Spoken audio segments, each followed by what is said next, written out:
menerima mandat sebagai pemimpin haji dan imam sholat. Era Madinah merupakan masa-masa Rasulullah melakukan pendidikan masyarakat dan pembangunan negara secara kontinu, baik pada bidang akidah, ekonomi, sosial, politik, militer, dan ibadah. Masyarakat Madinah mulai tertata sesuai tuntunan Rasulullah dan jumlah umat Islam terus meningkat secara drastis. Ibadah haji yang menjadi rukun kelima dalam Islam saat itu masih belum digalakkan oleh Rasulullah. Pada tahun ke-8 Hijriah, setelah peristiwa Fathu Mekah, Rasulullah menunjuk sahabatnya Attab bin Asid sebagai pemimpin haji umat Islam Madinah. Saat itu, ibadah haji kaum muslimin masih bercampur dengan ritual kaum musyrikin yang bertolak belakang dengan ajaran Islam. Memasuki tahun ke-9 Hijrah, sekembalinya dari Perang Tabuk, Rasulullah sebenarnya berkeinginan untuk melaksanakan ibadah haji. Namun, Rasulullah berkata, "Saat ini, Al-Baitul Haram masih didatangi oleh orang musyrik yang bertawaf di sana dalam keadaan telanjang. Maka, aku tidak ingin berhaji hingga semua itu tidak ada lagi." Kemudian, Rasulullah mengutus Abu Bakar Ash-Shiddiq sebagai pemimpin jamaah haji dari Madinah. Ketika Rasulullah masih dalam ekspedisi militer di Tabuk, orang-orang musyrik melakukan beberapa aktivitas yang mengindikasikan pelanggaran perjanjian. Allah Subhanahu wa Ta'ala kemudian menurunkan surat Al-Anfal ayat ke-58. Dan jika kamu khawatir akan terjadinya pengkhianatan dari suatu golongan, maka kembalikanlah perjanjian itu kepada mereka dengan cara yang jujur. Sesungguhnya Allah tidak menyukai orang-orang yang berkhianat. Pada musim haji tahun ke-9 Hijrah, rombongan yang dipimpin oleh Abu Bakar Ash-Shiddiq telah berangkat dari Madinah menuju Mekah.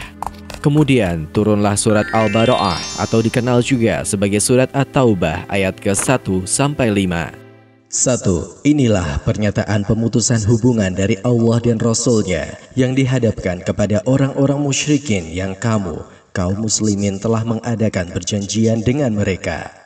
2. Maka berjalanlah kamu, kaum musyrikin, di muka bumi selama 4 bulan. Dan ketahuilah bahwa sesungguhnya kamu tidak akan dapat melemahkan Allah, dan sesungguhnya Allah menghinakan orang-orang kafir.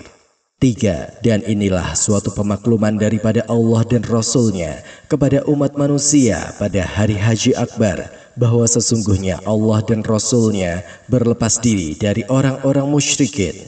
Kemudian jika kamu kaum musyrikin bertaubat, maka bertaubat itu lebih baik bagimu. Dan jika kamu berpaling, maka ketahuilah bahwa sesungguhnya kamu tidak dapat melemahkan Allah.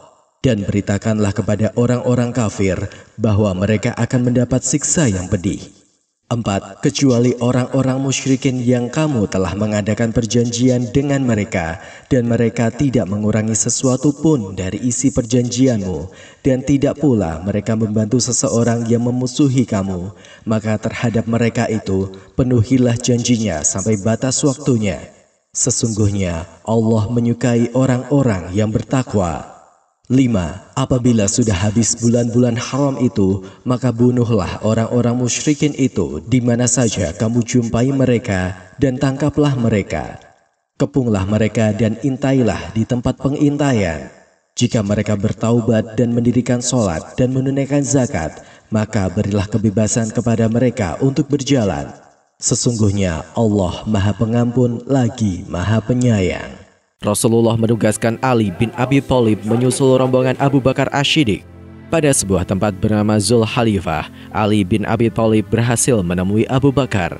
Melihat kedatangan Ali, Abu Bakar Ash-Shiddiq bertanya, "Apakah engkau datang sebagai pemimpin atau orang yang dipimpin?" Ali bin Abi Thalib menjawab, "Sebagai orang yang dipimpin."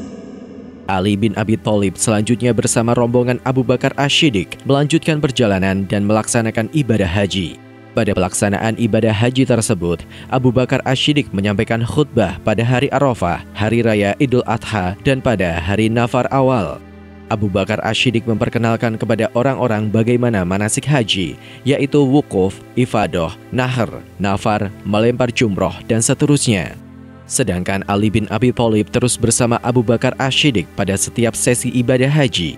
Beliau membacakan 5 ayat surat At-Taubah yang baru saja turun serta menyampaikan beberapa hal sebagaimana pesan Rasulullah, yaitu: Pertama, tidak akan masuk surga kecuali orang mukmin. Kedua, tidak boleh ada lagi orang tawaf dengan tanpa busana.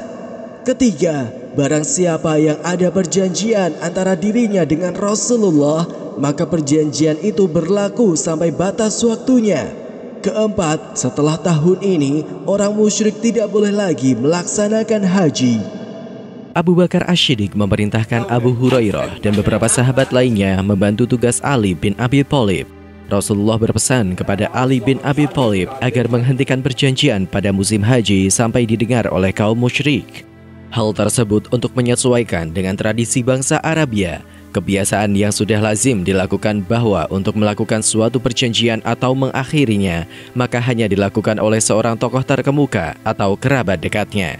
Ali bin Abi Thalib merupakan kerabat yang terdekat dengan Rasulullah. Ibadah haji yang dipimpin oleh Abu Bakar Asy-Syiddiq merupakan pembuka untuk Haji Akbar pada tahun berikutnya. Telah diumumkan kepada khalayak bahwa era berhala telah berakhir dan sebuah era baru telah dimulai. Kewajiban manusia tidak lain adalah mematuhi syariat Allah. Maka, setelah pengumuman tersebut, kabilah-kabilah Arabia menanggapinya secara serius. Mereka tidak berani menganggap remeh atau bermain-main dengan keputusan Rasulullah. Beberapa waktu kemudian, kabilah-kabilah Arabia banyak yang mengirim delegasi ke Madinah untuk menyatakan keislamannya. Abu Bakar Asy-Syiddiq tidak hanya dipercaya sebagai amir haji. Beliau dalam beberapa kesempatan menjadi imam sholat ketika Rasulullah berhalangan hadir karena sakitnya. Pada suatu malam, ketika Rasulullah dalam kondisi yang sangat kritis, Rasulullah bertanya kepada Aisyah, "Apakah sholat telah dilaksanakan?" "Belum, Rasul. Mereka menantimu." Rasulullah kemudian meminta air untuk mandi dan berjalan menuju masjid. Namun, beliau tidak sanggup mencapai masjid karena jatuh pingsan. Setelah Rasulullah sadar dari pingsannya, beliau bertanya lagi kepada Aisyah, "Apakah sholat telah dilaksanakan?" "Belum, mereka masih menunggumu." Dan untuk kedua kalinya, Rasulullah meminta air untuk mandi dan berangkat ke masjid. Namun, beliau kembali pingsan. Setelah sadar kembali dan mengetahui bahwa sholat masih belum dilakukan, maka Rasulullah memerintahkan untuk memanggil Abu Bakar Asy-Syiddiq. Sahabat utama Rasulullah itu mendapatkan mandat untuk memimpin sholat jamaah. Aisyah sempat mengusulkan agar orang lain yang ditunjuk sebagai imam. Menurut Aisyah, Abu Bakar Asy-Syiddiq mudah merasa iba, terlebih jika beliau menempati tempat Rasulullah. Aisyah berkata, "Nanti dia tidak mampu memperdengarkan suaranya." Rasulullah kemudian bersabda, "Kalian seperti wanita-wanita yang bersama Nabi Yusuf. Sampaikanlah kepada Abu Bakar agar ia memimpin sholat." Pada hari Ahad, 11 Rabiul Awal, Rasulullah merasa kesehatannya berangsur membaik.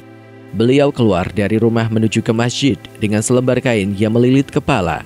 Beliau berjalan dengan ditopang oleh pamannya, Al-Abbas, dan seorang pemuda bernama Thauban yang sering membantu beliau. Saat itu, Rasulullah hendak melaksanakan sholat zuhur. Para sahabat yang melihat kedatangan Rasulullah sangat gembira. Mereka bahkan hampir saja membatalkan sholat zuhur, namun Rasulullah mengisyaratkan agar sholat terus dilanjutkan. Abu Bakar Asy-Syiddiq yang menjadi imam sholat sempat mundur untuk mempersilahkan Rasulullah sebagai imam. Rasulullah mendorongnya dan memberi isyarat agar Abu Bakar meneruskan memimpin sholat. Rasulullah sholat dalam keadaan duduk di samping Abu Bakar Asy-Syiddiq. Hari itu merupakan hari terakhir Rasulullah sholat berjamaah dengan para sahabatnya. Pada subuh tanggal 12 Rabiul Awal, Rasulullah membuka tabir rumah beliau untuk melihat umat Islam yang sedang melaksanakan sholat dengan diimami Abu Bakar Asy-Syiddiq. Para sahabat menduga bahwa Rasulullah bermaksud akan ikut sholat berjamaah. Rasulullah memberikan isyarat agar para sahabat melanjutkan sholat dan kemudian menutup tabir kediaman beliau. Dan untuk waktu-waktu berikutnya, sahabat yang menjadi imam sholat adalah Abu Bakar Asy-Syiddiq.